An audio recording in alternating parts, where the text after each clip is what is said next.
Hello everyone, welcome to Inconvenient Truths. I'm your host, Jennifer Zeng. Several days ago on February 20th, we heard about another Boeing incident. The engine of a Boeing 777 blew up after takeoff from Denver. It was lucky that no one was hurt.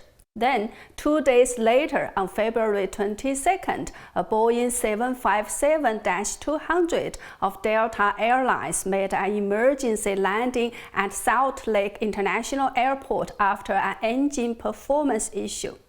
You may also remember that in 2018 and 2019, two Boeing 737 MAX crashed and killed 346 people, and that model of Boeing planes have been grounded ever since. Although the U.S. Federal Aviation Administration (FAA) announced in last November that it had cleared Boeing's 737 MAX for flight after a comprehensive and methodical 20 months review process, the planes won't return to the skies before pilot training is done. Have you ever asked what's wrong with Boeing? Well, I have. Back in 2019, I did an interview on behalf of the Epoch Times with a former supply chain manager of the contractor for Boeing's flight control systems after the crashes of the two Boeing 737 MAX. Let's show picture A. This is the report I wrote after the interview. This manager told me some shocking facts. Substandard parts made in China with non-aerospace material had been installed in Boeing 777 and 737 planes that are still in service. Today, I think it's high time that I share with everyone the content of my interview again, as the problems could still exist and haven't been properly dealt with. If we don't get to the bottom of the problems, more accidents could happen in the future. First, let's see a few pictures of this former supply chain manager I interviewed. His English name is Charles Shi. His Chinese name is Shi Chaosheng. He worked for one of Boeing's main suppliers, Moog aircraft, for 10 years, from 2006 to 2016. Let's show picture 1. It's a screenshot of Moog's website. Actually, it was Charles Shi who set up the Moog supply chain in China in 2006, and almost all Moog suppliers inside China were audited and approved by him. Let's show picture 2 now. This is Charles Shi attending the 2011 Conference of Commercial Aircraft Corporation of China in Shanghai as both the East Asian Supply Chain Manager and C919 Program Manager for Moog. Let's also show pictures 3, 4, and 5. These are all Charles Shi working as a manager for Moog, either attending meetings or inspecting Chinese suppliers. These photos are from Charles' own Facebook page. Let's now show picture 6. This is his Facebook page. Now, let's watch a short video of Charles' own introduction of what he did at Moog. I interviewed him on March 19th, 2019 via Zoom, so the video you are going to see was recorded on that day. Boeing 737 has 1 million part numbers. Okay, Boeing does not make that many, but Boeing has system suppliers like Moog. Moog is the supplier for the flight control systems. We have to work together to make an airplane. It's like the automotive industry. Same thing like that. And the Boeing delegate the authority for the major system suppliers like Moog to ensure their qualities and to manage their own supply chains. Okay, so that means Boeing does not inspect any Moog parts. Moog is supposed to inspect, to be responsible for the quality control for the quality of the supply base, and that is our job. Okay, so I'm the regional manager, and I was the founder. I developed and I did that approval for more than a dozen Moog suppliers, and they are still supplying goods to Moog. So Charles told me that in 2015, he was told that one of Moog suppliers, New Hongji Precision Parts Corporation in Suzhou City, China, used substandard materials to make parts for Boeing. Let's show picture 7. This is a screenshot from New Hongji's website. You can see on its website aviation products are included in what they produce. New Hongji is also called NHJ for short. Now, let's listen to what Charles said about New Hongji. See, New Hongji started, production parts, manufacturing, and delivering to Moog sometime later 2014, you see, and I was informed a very alarming matter sometime in May 2015, okay, by 2 of my SDEs. SDE stand for Supply Development Engineer. You can also call them account manager. And I was kicked off, 2 of them. They said, one day in May 2015, they said, Charles, we need to tell you, something. And we learned, New Hongji was stopped business by BE Aerospace. I said, what happened? They said, NHJ used substitute material, resulting product failures of BE, and that's why. So the BE Aerospace Charles mentioned is the source for lavatories on Boeing 737 aircraft built since 2012 and is also the only other aerospace customer of New Hongji. Let's show picture 8. It is the product page of BE Aerospace to show what kind of products they make. So basically, Charles was saying that this BE Aerospace had stopped buying from New Hongji after they found New Hongji used substandard materials to create parts for them. So Charles reported this issue to his supervisor at Moog and also started his own investigation about New Hongji. Let's watch another slip of what he says. I went down to NHJ a few times between May until July. So we found, I and my SDE, found alarming findings. 2 major ones.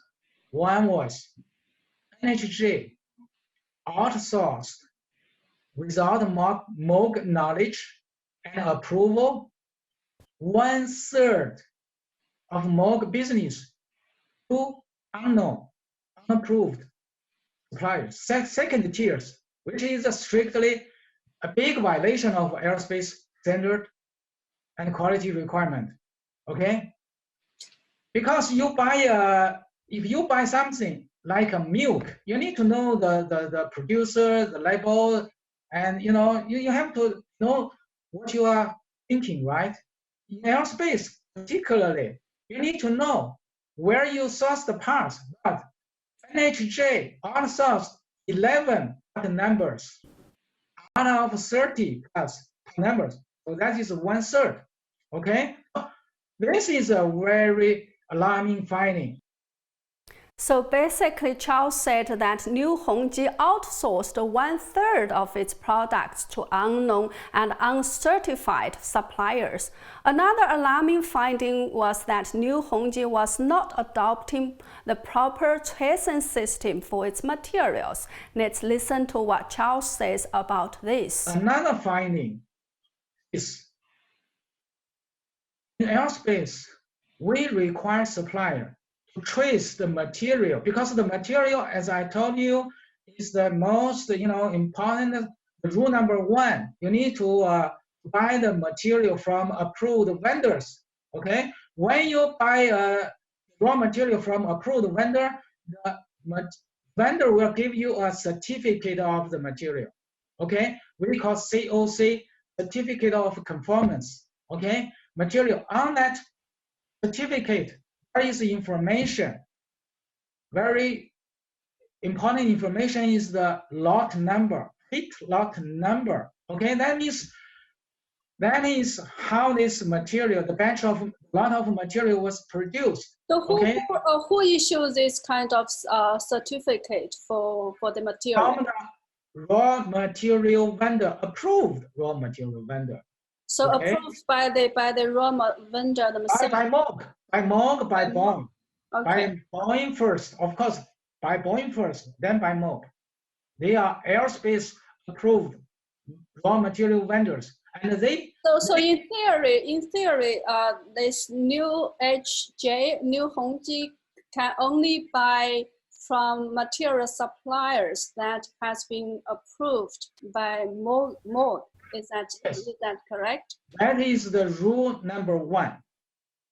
So that's me 2 years ago interviewing Charles. So Charles said he later found out that New Hongji bought a small amount of qualified materials, say 20 kilograms of the material from an approved vendor and obtained the certificates for the materials. Then they made fake certificates for a large number, say 80 kilograms of the materials bought from unapproved vendors to reduce the cost, because materials from unapproved vendors were much cheaper. Let's watch a short clip again. I met 2 witnesses from outside Moog. One witness is the vendor, approved vendor for Boeing, for Moog, for BE Aerospace. He testified HJ bought certain quantity of material from them, and then they forged the material certificate. You see, the thing is, aerospace material is very expensive. Yes. Okay, and for the suppliers, they might have their motivation, try to cut off the cost. Yes, because yes, I understand that. So how did they do it? How did they do it? How did become 120 kilograms become 100? How did they do it? Yeah. That fact is in this recording I recorded. Okay, the account manager for aerospace, meaning for B, he saw with his naked eye several, not just one, forged, fake company charts used to falsify the certificates. There were other issues that Charles and his managers found about New Hongji, such as their materials were not properly labeled or stored, things were very messy at their sites, etc. So after Charles found out all those alarming things about New Hongji, he reported them to Moog on January 12, 2016. But you know what? Unfortunately, he was fired on the following day. He then immediately made a formal complaint to the U.S. Federal Aviation Administration, FAA, which found that 2 of his allegations were substantiated. Let's show picture 9. It is the appeal review report issued by the FAA, which was obtained through a Freedom of Information Act request. It recorded all the complaints Charles made and the FAA's investigation activities, findings, and follow-up actions. Let's show picture 10. You can see that Charles has made 9 complaints. I won't read them all here. If you are interested, you can pause this video and read all of the items on the screen. Anyway, out of the 9 items, the FAA found 2 allegations were substantiated. Let's show picture 11 now. You can see on the screen that allegation 3 is Moog's supplier NHJ outsourced Moog machined parts to an unknown supplier, and the finding is a violation of regulation, order, or standard of the FAA was substantiated. And the corrective action by the FAA is, in February 2016, Moog immediately issued NHJ a corrective action request to stop subcontracting the rough machining of Moog's parts. All outsourced parts were returned to NHJ for inspection and machining by NHJ employees. Moog's receiving inspection department also re-inspected the parts. Non-conformances were not found. All corrective actions have been taken. No further corrective action is required. Now let's show picture 12. We can see that allegation 8 is, quote, Shanghai, an NHJ subcontractor, did not properly bake parts both before and after the cadmium plating process and forged production process cards. The improperly baked parts consisted of 4 different part numbers, unquote. The FAA found following non-conformance issues. A. Required stress relief baking was not performed prior to cadmium plating. B. Hydrogen embrittlement relief treatment baking after cadmium plating was performed for only 4 hours on all parts, not 8 hours as required per AMS-QQ-P-416C specifications. C. Baking procedure controls were not per AMS 2750 specifications, and D. No records of furnace traces times were being maintained for more than 1 week. And the finding is a violation of regulation, order, or standard of FAA was substantiated. And the corrective action is, let's show picture 13. You can see on the screen that the corrective action is Moog immediately issued stop and release order for all models containing suspect parts. Affected parts that were in stock and in production were quarantined. Moog reworked the discrepant parts that were captured and dispositioned the parts that were already installed on aircraft. 273 discrepant parts delivered to Boeing were installed into spoilers on Boeing 77 aircraft. I will skip reading one paragraph here. Again, you can replay this part to check out later if you are interested. So the corrective action section continues to say that based on the test results and the fact that the material 15-5 stainless steel has a low likelihood of hydrogen embrittlement, Moog recommended a disposition of use as is for the 273 discrepant parts that were installed on Boeing 777 aircraft. Boeing accepted Moog's recommendation on December 10, 2015.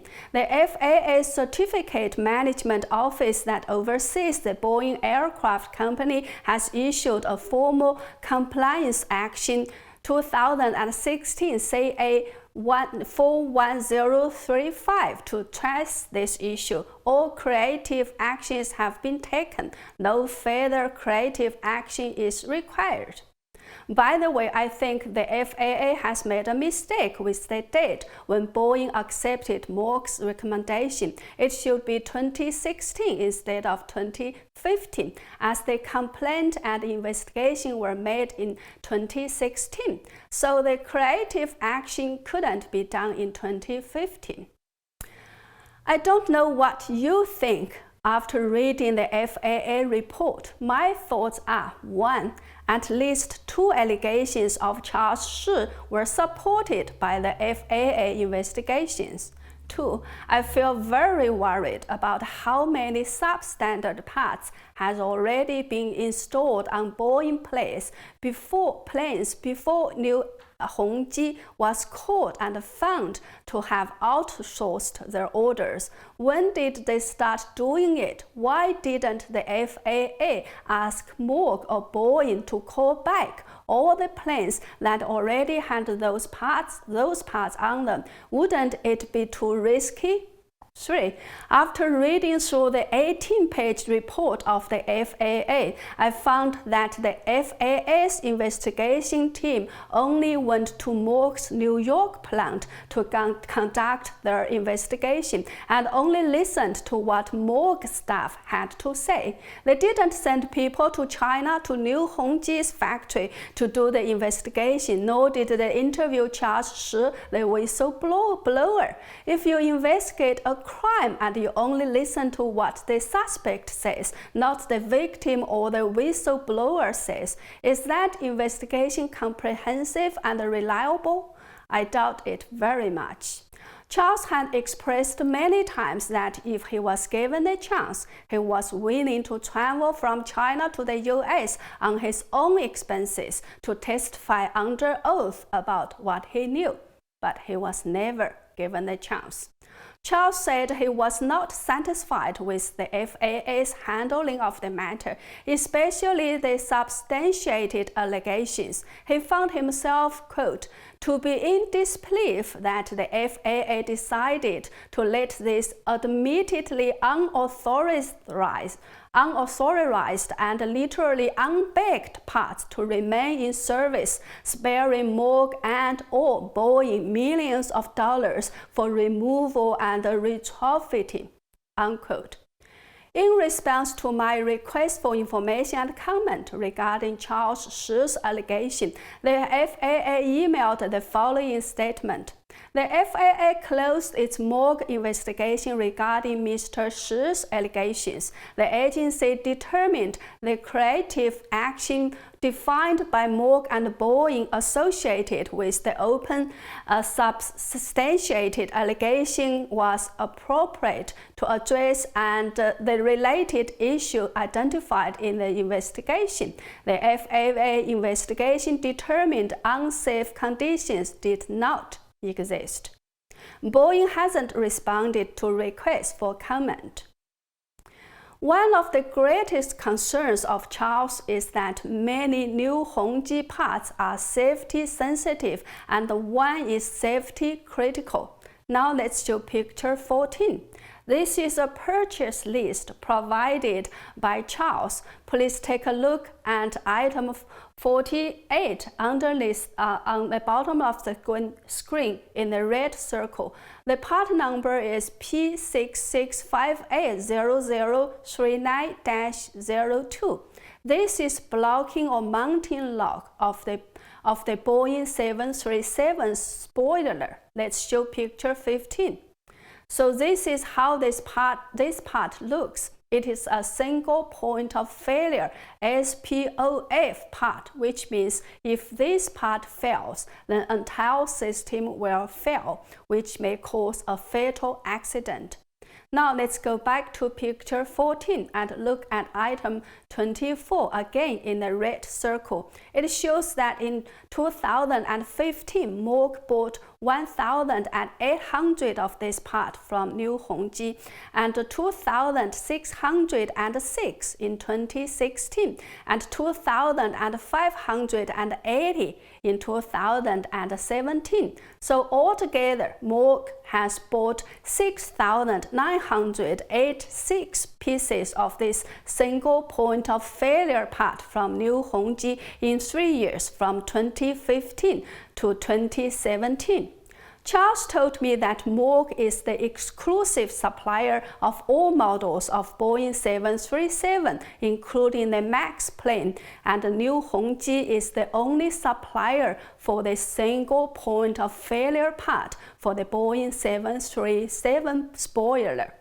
His conservative estimate is that 500 Boeing planes may have been compromised and are still in service. I contacted Moog for comment back in 2019 after I interviewed Charles. Moog gave me a one-sentence statement and denied Charles' allegation. This one-sentence statement goes like this, quote, "In response to your request, please note that Moog parts Mr. Shi references are not on the 737 MAX," unquote. I submitted a follow-up inquiry to Moog with a list of 58 different NHJ parts purchased by Moog and asked Moog to clarify and verify on which planes these parts are used, but Moog did not respond to my follow-up inquiry. Charles also told me that the substitute material was 1/3 or even 1/2 cheaper, and that was the reason why New Hongji used them. I tried to reach out to New Hongji for comments too, but didn't get a response. Charles also demonstrated to me what he believed could be a possible scenario of Boeing 737 MAX crash. From the the analysis and also from the reporting, pilots did struggle to pull up the airplane. Okay, they failed. But how come? You see the battle to regain the control of the flight is like this. When the plane goes very steep, and the markers started to push that down a little bit, and you see, and probably too much to nose down. Then the pilot started to take over to control and to maneuver and to pull out the airplane to climb again. And then once the airplane climb too steep, then again the markers started to push it down. And the struggle, several times. In the case of the Lion Air crash in October last year, it's reported that the pilot tried at least more than 2,000 of times to pull up the airplane. So his point was, through that kind of fire struggle by the pilot to try to take control of the airplane, if any parts of the plane were not strong enough and couldn't handle the pressure, it could lead to a crash. As I'm not an expert of this, I cannot make judgment of whether what Charles said was correct. However, common sense tells us that it is vitally important to make sure that every single part of the planes is made of qualified materials, not substandard ones. The follow-up story is, after talking publicly about these problems, Charles Shi was summoned to the local police station many times. The first time when he was notified by the CCP police that he needed to go to the police station, he was so scared that he sent me a list of emergency contact numbers and asked me to notify these people on the list if he didn't contact me after more than 24 hours. About 1 year later, on May 29th of last year, the Epoch Times did a follow-up story of Charles. Let's show picture 16. This is the follow-up story. According to this report, Charles told the Epoch Times that he was invited to a U.S. airline safety hearing on October 17, 2019, but was informed by the police that he was banned from overseas travel. The police also warned him to stop speaking to the press. Charles also said that the CCP police told him that NHJ counterfeiting was not necessarily a crime. Now let's show picture 17. This is a screenshot of a court ruling by the People's Court at Suzhou Industrial Park in China.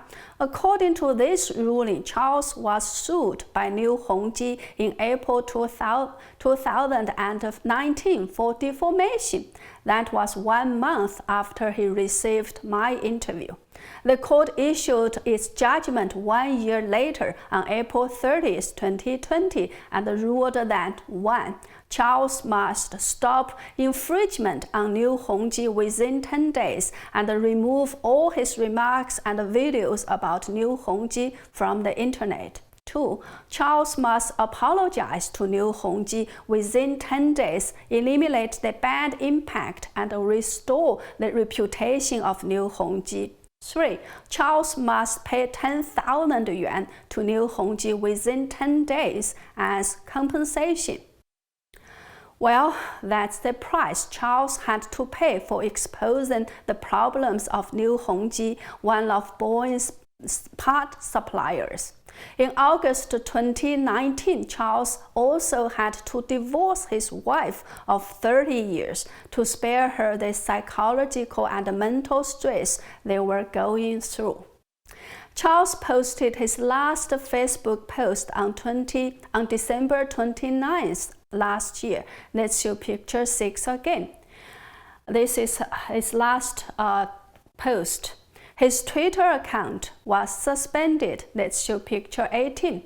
It is not clear when it was suspended.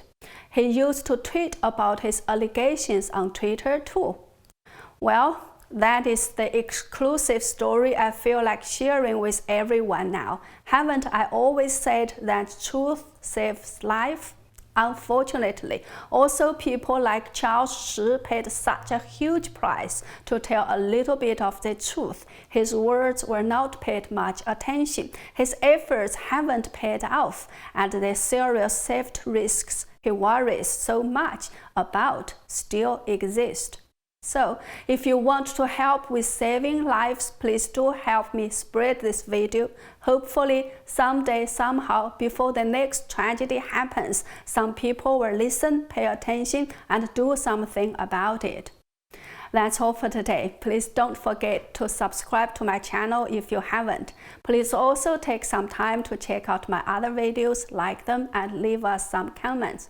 Thank you. See you next time.